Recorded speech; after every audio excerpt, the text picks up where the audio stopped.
Why complex. does it seem that Nigeria struggles from the policy and media perspectives to control its own global narratives? But I have not seen a sovereign state control. You know, it's a global narrative. The whole thing usually boils down to the disposition of citizens, especially in the age of social media. You know, historically, Nigeria had been gifted with a robust media, independent media, historically.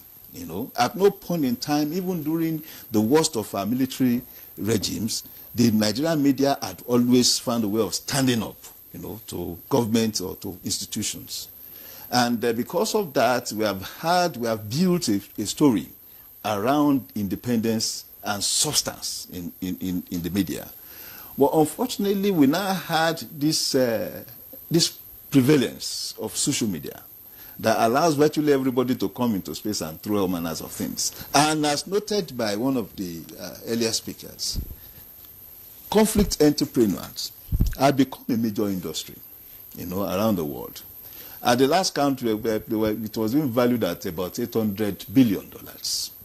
And what was it? It started as one no-cost engagement, where foundations across the world, especially in the developed world, find projects, you know, projects and, of course, ideas to finance, you know, in developing countries.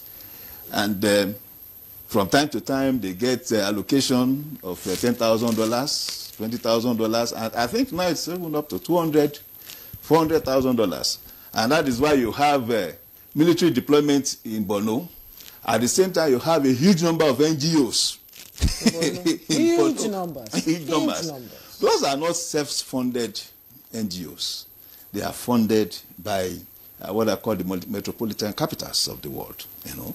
And there is a dispersal in terms of ideas, in terms of themes to be funded, you know. It includes gathering data. This data that had also become problematic for us. There are some people that go out of their way to cook data so as to justify funding, you know.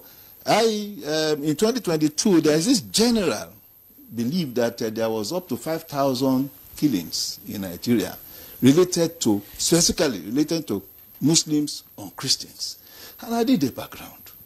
Another figure told me that 3,000 killings, 3,000 plus killings, general results of terrorism in Nigeria. And I was like, okay, so let's juxtapose this. Terrorism is all-embracing. It's a composite aspect, you know, of terrorism.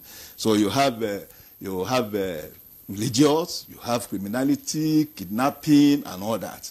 Then you have these figures, especially advanced by this other side, of talking about more than 5,000, specifically on Christian, Muslim, or religious conflict.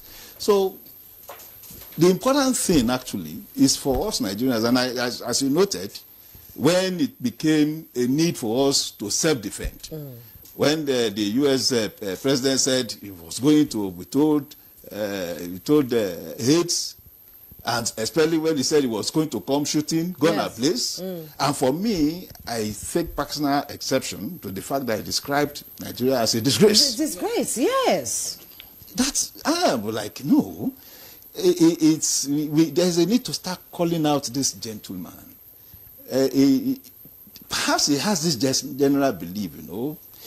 I think it comes from an aristocratically, you know, wealthy, you know, background. And I'm just using that aristocratically because, of course, there's no aristocracy in the U.S., but we know that he is the upper class. he is a beneficiary, you know, of a wealthy family. And he has a way of looking down at developing so countries. All of this is about framing, basically. And I've heard him try to, you know, frame he has not properly done.